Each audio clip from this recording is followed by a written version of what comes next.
Streaming now, this is the Wood TV Live Desk.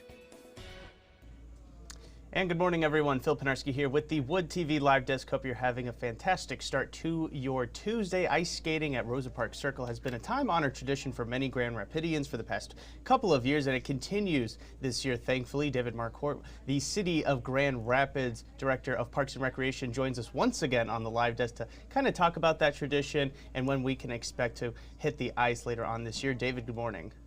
Hey, good morning, Phil. How are you? Great. No, glad to have you back on. It's always a pleasure to get the chance to talk to you about all the great things and all the cool things that Grand Rapids is kind of offering to its residents. And we're very excited for the return. Ice skating was originally supposed to return to Rosa Parks Circle this Saturday, but due to some unforeseen weather forecast, it did get pushed back a little bit now on November 30th. Very exciting still, though, for it to return, though. Yeah, it really is. You know, we were looking forward to opening the rink up here traditionally, as we always do, the Friday after Thanksgiving. But with those warmer temps just make it a little difficult, not to maintain the ice once it's been laid down, but to really get that good layer of ice established. And that's what our staff was wrestling with a little bit this week. Those warmer temps make it so much more difficult to get good, solid ice that we want for the safety of the skaters. So we have pushed that opening back to November 30th. We should get, as the weather says, a little bit cooler temps this weekend, unfortunately, and some of the chance for snow and some icy precipitation. All of that helps build that layer of ice that we need, and we anticipate we should be up and ready to go on November 30th. Right, no, absolutely. And I think that is something that a lot of people, especially myself included, didn't really consider. You think of the ice rink, you're just like, all right, well, all they need to do is put on, a sheet of ice. But it being an outdoor rink, there is a lot of other factors that kind of go into when you guys can actually open it up. Kind of talk about the process, though, of getting it set up, kind of maintaining and watching out for all those extra winter activities, making sure that you can ensure safety for everybody that comes on out to the ice rink. Sure. Our staff really takes a number of days to lay that ice down for the season. As you might imagine, it's a little bit of putting the water down, letting that water freeze, putting down another layer, letting that layer freeze, and so on and so forth. So those cooler temperatures are really crucial for us to build that ice up to begin with. The advantage that we've got here at Rosa Parks Circle is that we've got two compressors that really chill the surface of the ice throughout the course of the season. That's really how we're able to maintain good ice, even on some of those warmer days once it's been established. But those chillers are not really enough to get that base layer of ice established. That's why we really rely on Mother Nature and some of those colder temperatures, in addition to those compressors helping us with that job. So combined, I think we'll be up and ready to go here in good short order. Yeah, no, and we're all very excited for the chance to once again skate at Rosa Parks Circle. David, though, but for an event like this, for something of this magnitude that so many people head on out to all throughout the winter time, it is really just such an enjoyable time. What do you think makes it such a unique experience for residents here in Grand Rapids that they keep coming back, that you guys keep hosting it every single year?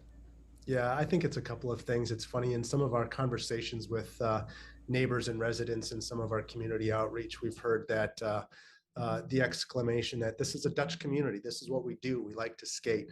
I wholeheartedly believe that, but I think there's a little bit more to that as well, whether you're Dutch or not. There's this coming together as community in this central location in downtown Grand Rapids, that just feels really good.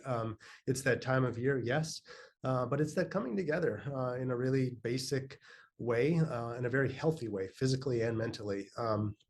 Great chance for neighbors and residents to meet together, to skate together, even families to come down here together. And that's why we're trying to be a little bit more accommodating too with our reservation system. Yes, you can do walk-up skating, but if you've got a larger group of friends or family that you'd like to bring down, and ensure that you can skate together, we built in this reservation system that allows you to ensure that you do have that ice time that you may desire. Right now, and I do want to remind everybody watching that we actually have a link to where you can go ahead and start registering for your times. Right now it's available over on our website, woodtv.com, and you can register up to 2 weeks in advance for your time. David, kind of shifting gears just a little bit, the City of Grand Rapids is also hosting a slew of other exciting opportunities for people to enjoy during the winter. Can you touch on those a little bit? Yeah, absolutely. We really kick off the season as we typically try to do in coordination with the lighting of the tree up by the Art Museum, between the Art Museum space and the ice rink at Rosa Parks Circle. And so that is an event that will kick off here and will coincide actually with the adjusted opening next week. So folks are encouraged to participate in that.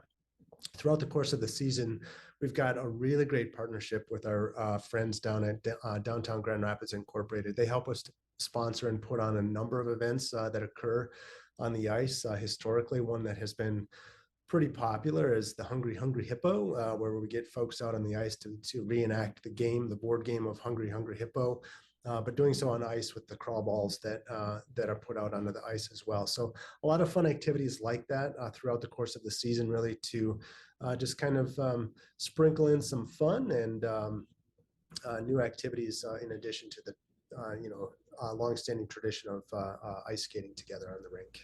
Well, we're definitely very excited for everything coming to Rosa Parks Circle and really just Grand Rapids in general throughout the winter season. David, thank you so much for joining me. I do want to remind everybody watching that if you have any questions about the official start date of ice skating over at Rosa Parks Circle, hopefully the weather holds out and then everything can begin on November 30th. But you can stay up to date on everything right there over on our website, woodtv.com. If you're watching us on Facebook, just head on down to the comment section or the description box. You'll find a link directly there. David, one last time, thank you so much for stopping by today. We really do appreciate it.